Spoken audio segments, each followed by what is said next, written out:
Doctor. Elias Wren had seen many strange things in his years working as a xenobiologist aboard the research vessel Ardent Dawn, but nothing prepared him for the broken escape pod drifting alone near the Blue and Gold Nebula. The pod spun slowly, its hull cracked like an egg that had survived the impossible. Sensors picked up only a faint heat signature inside, almost too weak to detect.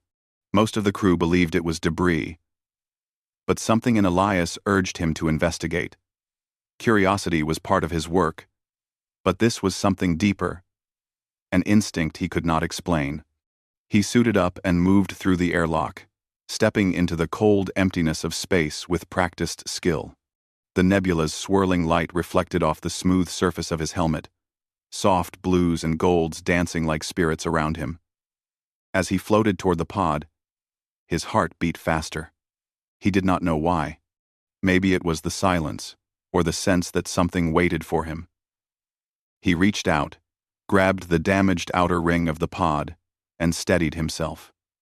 The metal felt cold, even through his suit. When he forced the emergency latch open, the door slid aside with a tired hiss. Inside, dim emergency lights flickered weakly. There was smoke, frozen crystals of coolant floating like dust, and the smell of burned metal. Elias pushed through carefully, his gloved hands brushing debris away. He expected to find equipment, maybe a body long gone. Instead, he froze. In the far corner, curled up beneath torn blankets, was a small figure. At first glance, it looked like a child. Elias felt his breath catch as he moved closer. The little figure was alive barely. She had delicate lavender skin, smooth and soft-looking even under harsh light, and tiny freckles that shimmered faintly. They looked like stars scattered across her cheeks, glowing whenever she shifted. Her eyes were large, far larger than any human child's, with a deep color like a dark ocean. She watched him without understanding, her fragile body shaking. Elias swallowed. He lowered himself slowly, making sure he did not move too fast.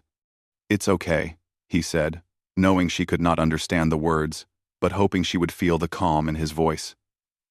"I'm here to help you." She pressed herself against the wall, frightened. Her thin arms wrapped around her knees, and her breath came in soft, weak sounds. Elias noticed how dry her lips were, how tired her eyes looked. This child, this alien girl, had been alone for too long. He could almost feel her fear like a small flame burning in the cold air. He reached out, but he stopped himself. Instead of grabbing her, he opened a small pouch on his suit belt. Inside was a nutrient pack designed for stress situations. It was not much, but it could help. He gently placed it on the floor between them. She eyed it, confused. She did not move. "Okay," he said softly. "Not this. Something simpler." He glanced at the built-in emergency compartment inside the pod and found a cracked canister of liquid. It showed signs of having held a nutritional formula, but it was empty. She had nothing left. Elias felt a tightness in his chest. He pressed the communication button on his wrist. "Captain, I'm bringing someone aboard. She's alive." There was a pause on the other end. "Someone?" the captain asked. "Elias, please tell me it's a survivor." "Yes." Another pause. "Bring her in carefully. Medical team will meet you." Elias closed the channel and looked back at the girl. He could see the fear in her eyes. She had no reason to trust him. In this moment, she needed something simple, something gentle, something universal. Food, maybe. Comfort. Safety. He looked at his supply pack again. There was a small metal flask attached to it, filled with warm, synthesized milk he drank during long working hours. It wasn't special, just something warm and mild. He slowly unscrewed the cap, made sure the liquid remained inside, and held the flask out toward her. She stared at the object, then at him, then back at the flask. Elias took a small sip himself, then extended it again, showing he meant no harm. The girl blinked, tilting her head as if trying to understand the intention behind his action. Her glowing freckles brightened slightly. Slowly, very slowly, she extended her thin hand. Her fingers were long and delicate, her movements shaky. When she touched the flask, she withdrew her hand at first, as though surprised. Then she tried again, placing her small fingers around it. Elias carefully let go. She brought it closer to her face, sniffing the warm scent. And then she did something that made him feel warmth spread through his chest. She tried to copy the exact way he had sipped from it. She brought the flask to her lips and tilted it the same way he had tilted it. She made a small sound of surprise as the warm milk touched her tongue. Her eyes widened. A soft smile formed on her face, gentle and pure, like the first light of morning. She took another sip. Then another. For the first time since he found her, she relaxed. Elias let out a long breath he hadn't realized he was holding. "Good," he whispered. "Good job. You're safe now." Her smile grew a little. She tried to mimic his words, her voice soft and strange, the sounds not fully formed. She didn't know what she was saying, but she wanted to imitate him. She wanted to connect. That tiny gesture meant more than anything else. When he reached out his hand again, she didn't retreat. She hesitated, looked at his hand, then slowly placed hers in it. Her skin felt warm and light, almost too soft. He held her carefully, as though she could break with the wrong movement. He guided her out of the damaged pod and into the vacuum where his suit protected her. A small protective shield formed around her from the emergency device he activated, giving her breathable air. She looked around at the stars, eyes wide with wonder. She held his hand tightly, trusting him. When they reached the Ardent Dawn's airlock, the medical team stood waiting. They froze for a moment, stunned by her appearance. She shrank back slightly, unsure of these new faces. Elias stepped forward, keeping himself between her and the others. "It's okay," he told her softly. "They're friends." She didn't understand the word, but she understood the tone. Her fingers tightened around his hand. Inside the ship, bright lights and strange sounds made her nervous. She pressed closer to him, trembling when the medical scanner beeped. Elias stayed beside her, speaking gently, letting her imitate his breathing to calm herself. She watched his chest rise and fall. Then she did the same. Slowly, her shaking eased. The doctors scanned her quietly, amazed by her biology. They whispered questions, but Elias ignored them. His focus was on the girl, whose glowing freckles flickered every time she felt fear or curiosity. She kept mimicking him, tilting her head when he did, blinking when he blinked, even copying the way he rubbed his thumb in circles to calm her. When they moved her to a medbed, she refused to let go of Elias's hand. He stayed beside her, sitting on the edge and speaking softly until her breathing steadied again. He helped her drink more warm milk, and she responded with another small smile, the kind that made the entire room feel lighter. Each moment revealed something new. The way she watched every movement, the way she tried to repeat simple gestures, the way her eyes softened when she looked at him. She did not know his language, but she understood kindness. She understood safety. She understood that he was trying to help her. As she slowly drifted into sleep, Elias studied her face. He wondered what she had gone through, how long she had been alone, what horrors she had escaped. Her small hands loosened their grip around his. Despite everything she had suffered, she still tried to smile. She still tried to mimic a gesture of peace. He felt a quiet promise settle in his heart. He would protect her. Whatever she had lost, whatever danger had brought her here, he would not let her face it alone again. Humanity had a chance to show its best side kindness in the face of the unknown. As the ship hummed softly around them and the nebula glowed outside the windows, Elias looked at the sleeping alien child and whispered, "You're safe now." I'll take care of you. She made a tiny sound in her sleep, a soft hum that echoed faintly, as if responding. And in the warm quiet of the medbay, he felt that the moment he offered her that simple cup of milk had changed the course of something far greater than either of them understood. Lyra woke slowly the next morning, blinking against the soft lights of the medbay. At first, she did not know where she was. Everything around her seemed strange: smooth walls, glowing panels, small machines, humming quietly. She looked to the side and saw Dr. Elias Wren sitting in a chair beside her bed. He had stayed there all night, sleeping lightly, his arms crossed, and his head resting on his shoulder. When he sensed her movement, he opened his eyes and smiled gently. "You're awake," he said softly. Lyra stared at him for a moment, her large, dark eyes filled with confusion, but she slowly relaxed. She remembered his face. She remembered the warm drink. She remembered the way he held her hand in the broken pod and guided her inside the ship. Elias reached for a small cup on the tray beside her. It was warm milk again.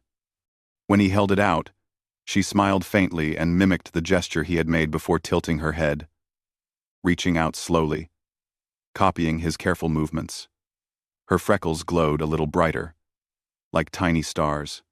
She took the cup and drank. Elias watched her with relief. It meant she felt comfortable. It meant she trusted him. Over the next hours, the medical team returned to check her condition. They spoke quietly, trying not to scare her, but she always kept her eyes on Elias. She did not understand their tools or words. Whenever a doctor approached with a scanning device, she immediately looked to Elias for guidance. If he nodded gently, she allowed them to continue. If he smiled, she tried to mimic it, even if she did not fully understand the meaning. Everyone on the ship felt a mixture of curiosity and sympathy. They had never seen a species like her. Her skin shimmered under light. Her bones showed a delicate flexibility far different from humans, and her freckles glowed brighter or dimmer depending on her emotions. Something the entire medical team quietly marveled at. But to Elias, she was not just a strange discovery. She was a child lost and alone, a survivor of something terrible. By the third day, she was well enough to walk short distances. Elias decided to show her a quiet part of the ship so she could get used to her surroundings. He gently held out his hand. She took it immediately. Her touch was warm, and she walked with small, careful steps beside him. As they moved through the halls, crew members stopped to watch. Some whispered. Some smiled. Others simply stared in surprise. Lyra observed each of them with wide, curious eyes. She tried to mimic what she saw when someone nodded. She nodded. When someone raised a hand in greeting, she raised hers too, though awkwardly. Her desire to copy gestures made many of the crew laugh softly in a kind, warm way. She did not understand the laughter, but she responded to it with her glowing freckles. Elias brought her to the observation window, a large, transparent wall that overlooked the nebula outside. Blue and gold clouds twisted through space like floating rivers of light. Lyra gasped softly, placing her hand on the cold surface. Her reflection shimmered faintly on the glass. "This is where I found you," Elias said gently. She looked at him, tilting her head. He pointed toward the drifting nebula, tracing the path the escape pod had taken. Lyra's expression changed. Her freckles dimmed. Her eyes darkened with sadness or fear, Elias couldn't tell which. She lifted her hand and made a strange motion, as if drawing a shape in the air. It was slow and uncertain, like she was trying to remember something. "What is it?" Elias asked. Softly, she repeated the motion. A circle, then a sweeping line through it. Elias did not understand, but he could see how important it was to her. She made the gesture again, this time adding a soft sound almost like a humming note. Her voice trembled. Elias gently placed his hand on hers. Later that day, the ship's AI, Helion, activated nearby. Its voice came through the wall. speaker calm, smooth, and gentle. Dr. Wren, I have analyzed fragments of her escape pod technology. You should hear this. Elias led Lyra back to the medbay. She stayed close, her small steps making no sound. When they arrived, Helion projected an image into the air, a hologram showing pieces of symbols carved into the pod's interior. Elias recognized the shapes. They looked similar to the gesture Lyra had made by the observation window.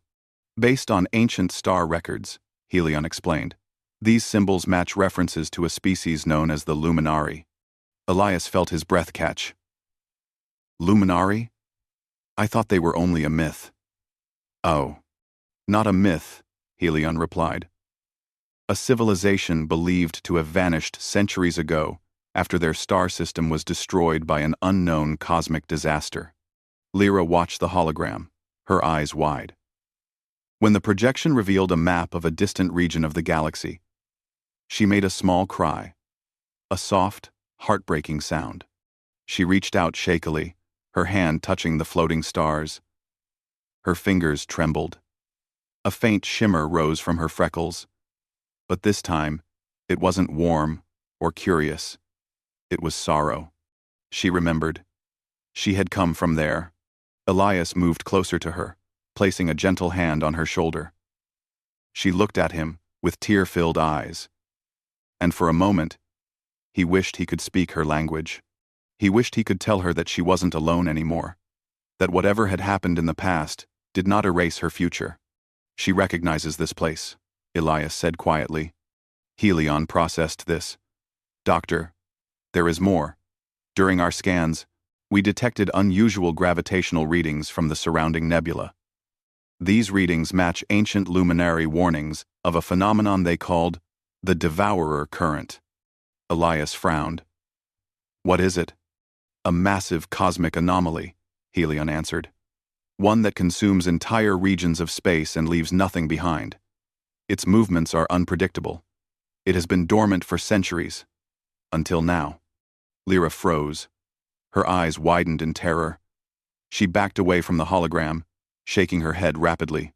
She made frantic gestures, circles, lines, sharp motions, and tried to speak, but only broken sounds escaped her lips.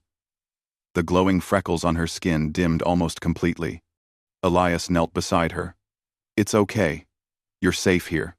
But she shook her head again, more desperately, pointing at the hologram of the anomaly.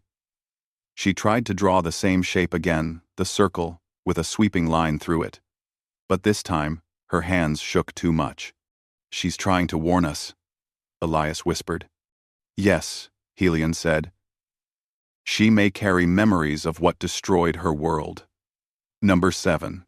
We have a bee destroyed. We have a bee destroyed. A bee destroyed. We have a bee destroyed. We have a bee destroyed.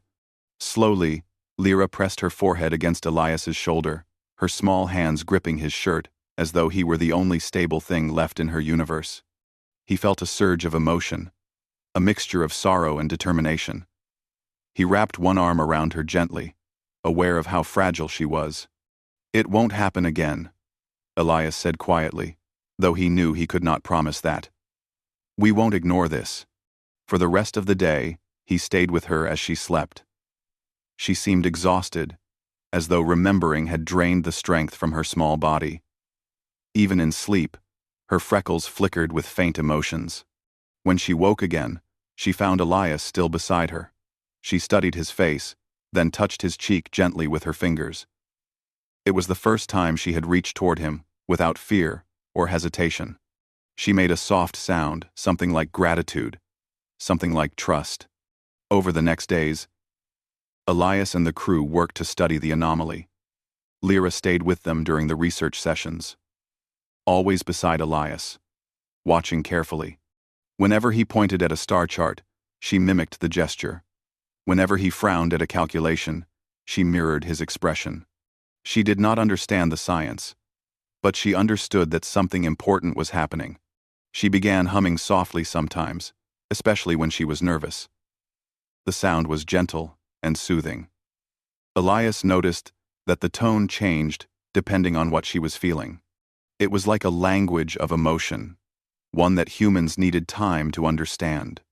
The more she interacted with the crew, the more she learned. She started repeating simple human words, softly, imperfectly, but with effort. When Elias said milk, she tried to say it too, though the sound came out slightly different. When he said her name, Lyra, she responded, with a bright glow in her freckles. One evening, while Elias was reviewing gravitational charts in the common room, Lyra approached him slowly. She tugged on his sleeve and pointed at the holographic map. She traced a line with her finger, an exact path through the nebula. Elias watched carefully, realizing she might know something he didn't. "Is this where it will go?" he asked. She nodded, then made the sweeping hand motion again, faster this time. Her freckles glowed brightly, showing urgency. Helion confirmed her prediction hours later. The anomaly is moving again. Its path matches the route she indicated. Elias looked at Lyra with surprise and admiration. "How did you know?" She touched her chest, then her head, then made a small motion that resembled a memory opening. Elias understood. It was instinct. Her people must have had some deeper connection to the patterns of space. That night, while the crew prepared to adjust the ship's course and send warnings to nearby systems, Elias sat with Lyra in the quiet corner of the observation deck. She leaned against him lightly, humming a gentle tune. He watched the stars with her, wondering how someone so small and fragile could carry knowledge that could save billions. "You helped us today," he said softly. Lyra looked at him and copied the motion he made, placing a hand over his heart. Then she touched her own chest. Her freckles glowed in warm patterns. Elias smiled.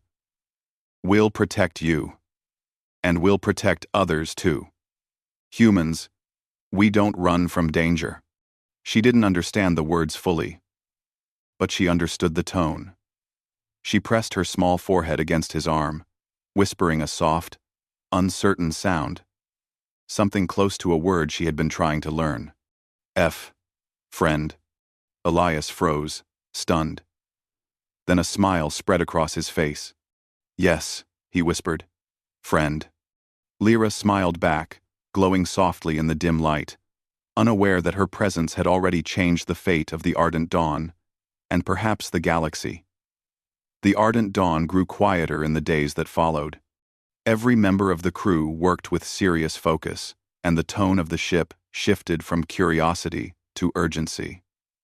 The cosmic anomaly, the Devourer current, was moving faster than anyone expected.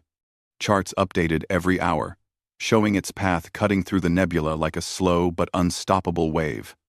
Lyra sensed the tension even before anyone explained it. She stayed close to Elias, holding onto his sleeve or hand whenever she felt nervous.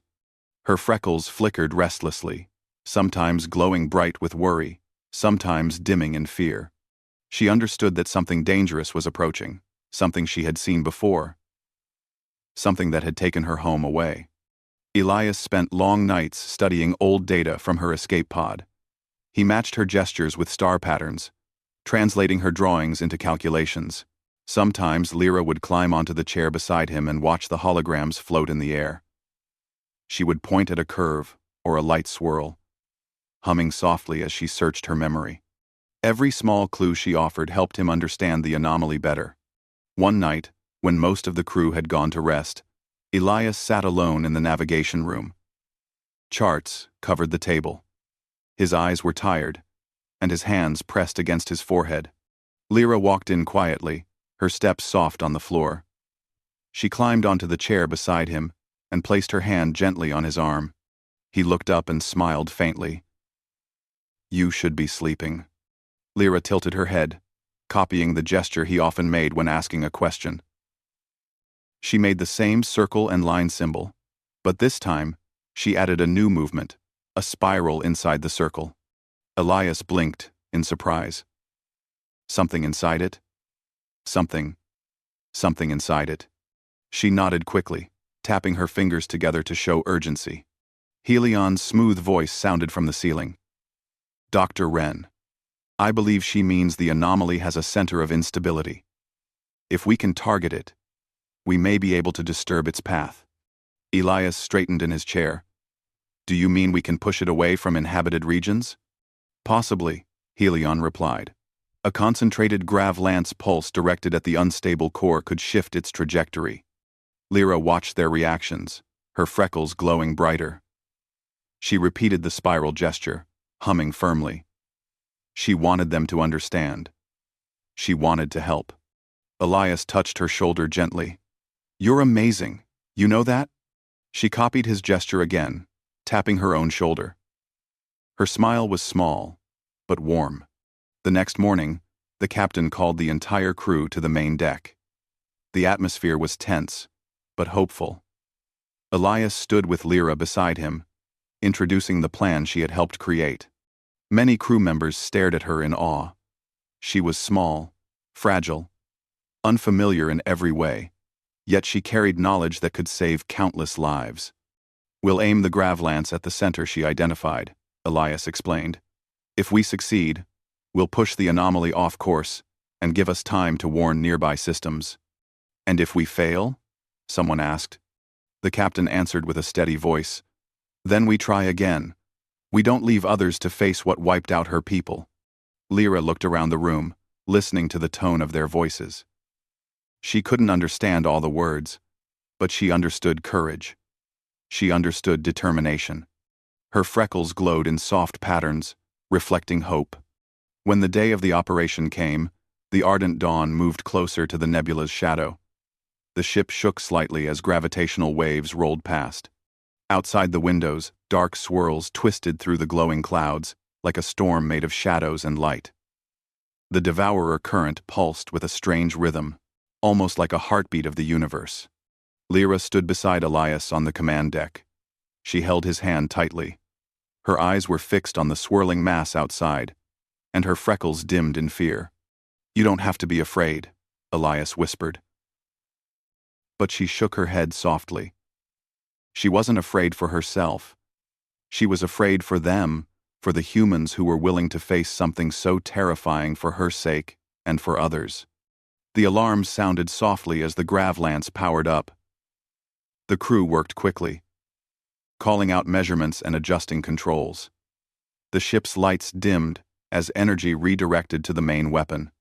Helion spoke calmly. Trajectory locked. Pulse ready. Elias looked at Lyra. This was your idea? Want to help? She blinked in surprise.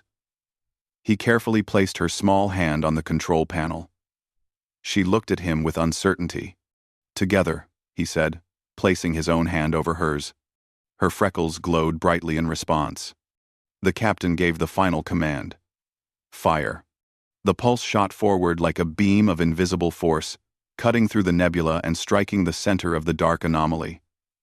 For a moment, nothing happened. Then, the entire ship shook violently. The anomaly roared in silent chaos, swirling faster, twisting into strange new shapes. Lyra gasped and clung to Elias. Helion's voice rang out, energy level rising, brace for rebound. The ship jerked sideways, lights flickered, warning signals echoed through the deck. Crew members held onto their stations, struggling to stabilize the vessel. A second tremor hit, stronger than the first. Lyra cried out softly, her glowing freckles flickering wildly. Elias wrapped his arm around her protectively, shielding her, as panels sparked. Then, suddenly, the swirling mass outside slowly shifted, then drifted away, sliding off its deadly course like a river changing direction. The devourer current pulled back into deeper space, moving away from settled regions. Helion spoke again. Trajectory altered. The anomaly has been pushed off its path. The deck fell silent.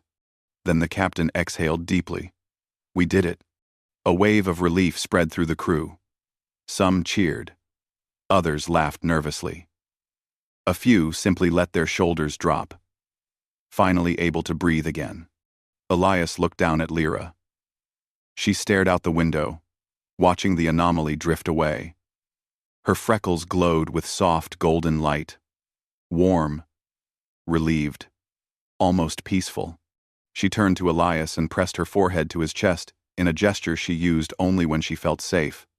"You helped save them," Elias said softly. "All of us."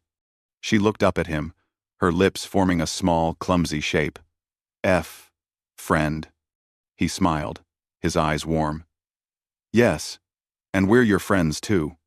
Over the next few days, messages flowed through space as the ardent dawn shared everything they had learned. Other ships responded with gratitude and awe. Humanity was no longer the curious newcomer in the galaxy. They were now seen as protectors, willing to face danger not only for themselves but for those who could not defend their own worlds. Lyra began exploring the ship again, but this time, she walked with confidence. Crew members greeted her kindly. She waved back, sometimes copying the greetings she had learned. She tried new words daily, pointing at objects and waiting for Elias to name them.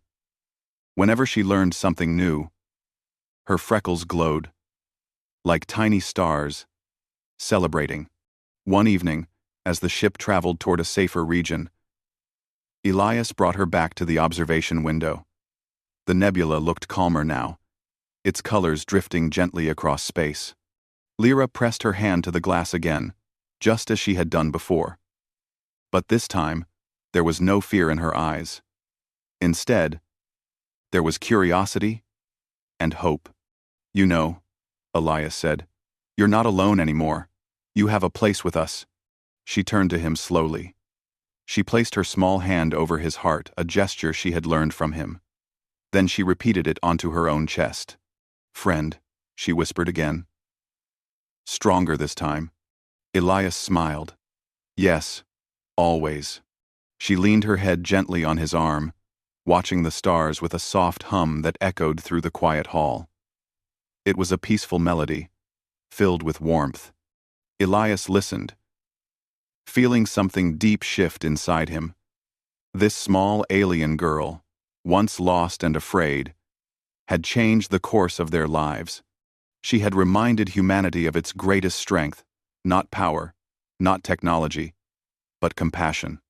As the ardent dawn carried them into the vastness of space, Lyra sat beside Elias, glowing softly in the warm light of the nebula.